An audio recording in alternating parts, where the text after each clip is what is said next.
আমাদের লড়াইটা জিততে হবে সুপ্রিম কোর্টে, বিকাশ ভবনের সামনে রাস্তায় নয়। বিকাশ ভবন ঘেরাও করে তাদের চাকরি ফেরত আসবে না।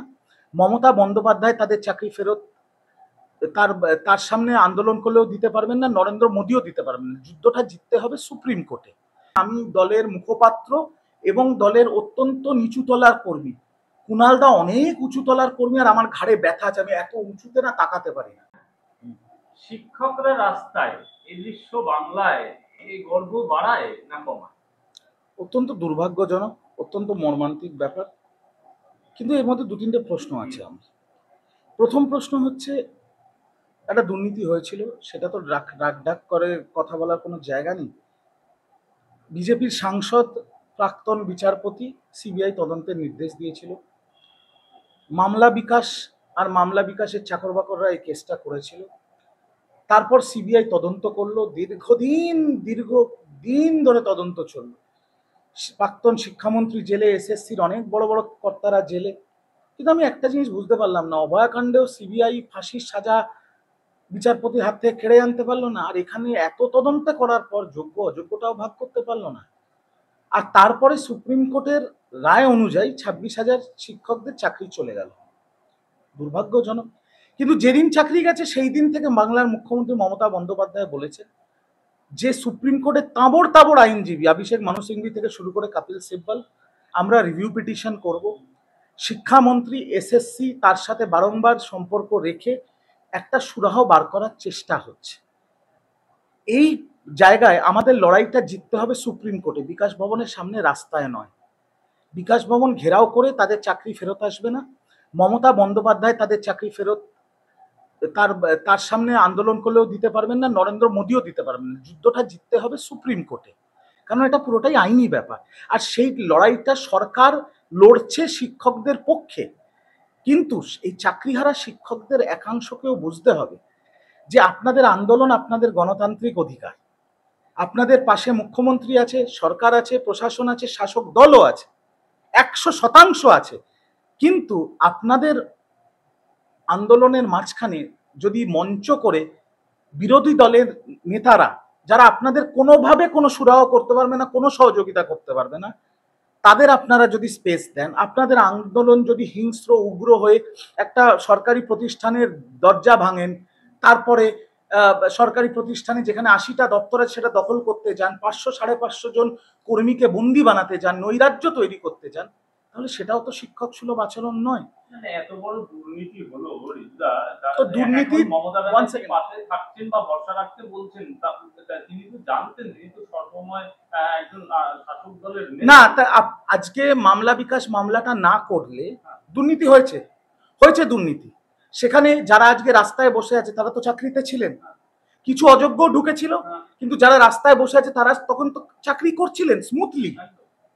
মামলা বিকাশ, সিপিএম এর বিকাশ ভট্টাচার্য আর ওর চাকর বাকররা আর বিজেপির একাংশ যদি মামলাটা না করতো, আজকে কি ওরা রাস্তায় বসে থাকতো? প্রথম প্রশ্ন আমার। দুর্নীতি হয়েছে, সেই দুর্নীতির জন্য এই 26,000 শিক্ষক যারা বিকাশ ভবনের বাইরে আজকে রাস্তায় শুয়ে আছে, যেটা দেখলে আমাদের বুক ফেটে যাচ্ছে, তাদের তো জীবন জীবিকা বা চাকরিতে কোনোদিন হাত পড়েনি। আজকে ধরুন আপনি অযোগ্য, আপনি দুর্নীতিগ্রস্ত হয়ে টাকা দিয়ে চাকরি পেয়েছেন, কিন্তু আমি নিজের মেরিটে চাকরি পেয়েছি। আপনি দুর্নীতি করে চাকরি পেয়েছেন বলে তাতে তো আমার চাকরিতে কোনো অসুবিধা হচ্ছিল না। কিন্তু যারা কেসটা করেছে, তারা কেস করে তো যেমন অযোগ্য যারা দুর্নীতি করে টাকা দিয়ে চাকরি পেয়েছে, যেমন তাদের সাজা হওয়া উচিত, তাদের কোনো শাস্তি পাওয়া, সেই জায়গায় তো যারা যোগ্য তারাও শাস্তি পেয়ে গেল। কেন? মামলাটা করেছিল কে? সিবিআই তদন্ত দিয়েছিল কে? বিজেপির সাংসদ অভিজিৎ গাঙ্গুলি। আর তারপর সিবিআই এতদিন কি করলো? আমাদের কথা হচ্ছে যেটা মুখ্যমন্ত্রীর কথা, ভাত দেওয়ার নাম নেই, কিল মারার গোসাই। যারা টাকা দিয়েও চাকরি পেয়েছিল তাদেরও তো জীবন জীবিকার অধিকার আছে, তারা তো আর কিচ্ছুর জন্য দেয়নি, তারা ভুল করেছে, বা তাদেরও তো জীবন জীবিকার অধিকার আছে। মুখ্যমন্ত্রী কি বলেছিলেন? আপনারা একটা কেসের ব্যাপারে কেন বলেন না? কিছুদিন আগে এই মামলা বিকাশ আর চাকর বাকররা সুপ্রিম কোর্টে একটা কেস করেছিল সুপার নিউমারারি পদ নিয়ে, যে মুখ্যমন্ত্রী অনিয়ম করেছে অযোগ্যদের ঢোকানোর জন্য, সেই সুপ্রিম কোর্ট কি বলেছে? সম্পূর্ণ নিয়ম মেনে এটা করা হয়েছে, আর পুরো মামলাটাই খারিজ করে দিয়েছে। কেন এটাকে উক্তি করেন না আপনারা? তার মানে সরকার ঠিক করেছে। আগামী দিনে যদি কোনো সুরাহ না বেরোয়, সরকারের কাছে তো সেই রাস্তা খোলা আছে সুপারনিউমারি পদে। আমাদের মাননীয় মুখ্যমন্ত্রী মমতা ব্যানার্জির মানবিক সরকারের একটাই নীতি, আমরা কারুর ভাত কাড়বো না।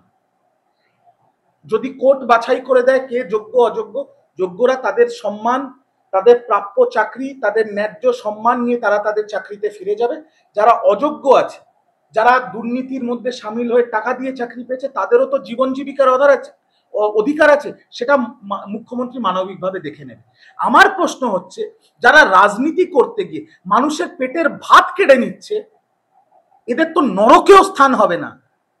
বিকাশ ভট্টাচার্য আর এইসব নাস্তিকেরা, এরা তো ভগবান টগবান মানে না। আমি আপনাকে দায়িত্ব নিয়ে বলছি, নাম করে বলছি, বিকাশ ভট্টাচার্য, ফিরদৌস শামীম, বিক্রম চ্যাটার্জি, আরো যে কটা চাকর বাকর আছে বিকাশ বাবুর, এরা যেভাবে শিক্ষকদের পেটের ভাত কেড়ে নিয়ে তাদের পরিবারকে রাস্তায় বসিয়ে দিয়ে এদের চির অন্ধকারে ঠেলে দেওয়ার প্রচেষ্টা করেছে, এদের নরকেও স্থান হবে না, নরকেও স্থান হবে। আদালত অবমাননার দায়ে কুণাল ঘোষের বিরুদ্ধে রুল জারি করলো হাইকোর্ট। এবার সেই জায়গায় কুণাল ঘোষ বলতেই পারলেন না, সময় চেয়েছিলেন বলবার, শোনা হয়নি। আমি যতটুকু জানি, কুণাল ঘোষ একটা প্রেস কনফারেন্স করে তার বক্তব্য জানিয়েছেন। এর বাইরে আমি বেশি কিছু বলবো না, কারণ তার নামে কেস হয়েছে, ম্যাটারটা সাবজুডিস, তার নামে রুল ইস্যু হয়েছে। তিনি কোর্টকে কিভাবে স্যাটিসফাই করবেন সেটা তার আর তার আইনজীবীর ব্যাপার। আর আমার এটা নিয়ে বলা সাজে না, কারণ দেখুন, আমি দলের মুখপাত্র এবং দলের অত্যন্ত নিচু তলার কর্মী। কুণালদা অনেক উঁচু তলার কর্মী, আর আমার ঘাড়ে ব্যথা আছে, আমি এত উঁচুতে না তাকাতে পারি না। তো তাই ওনার বক্তব্য ওনাকেই বলতে দিন। ওনার বিরুদ্ধে রুল জারি হয়েছে, সেটা উনিই সামলাবেন। এটা তো তৃণমূল কংগ্রেসের কোনো ব্যাপার না, তো সেটা নিয়ে আমার কোনো বাড়তি মন্তব্য নেই। সেই বিকাশ রঞ্জন ভট্টাচার্যের কথা বলছিলেন, তার চেম্বারে ঘেরাও, এই বিষয়টা ঘটেছে, তারপরে তারাই দেখুন, এই যে বিষয়টা ঘটেছে, যেমন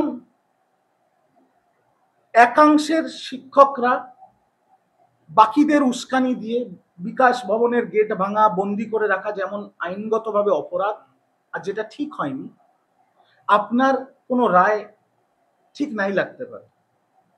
আপনার মনে হতেই পারে, যেটা আমিও বলছি, মামলা বিকাশ আর বিকাশবাবুর চাকর বাকররা এদের চাকরি খেয়েছে, ঠিক, কিন্তু এরা চাকরিটা খেয়েছে কিন্তু কোর্টে।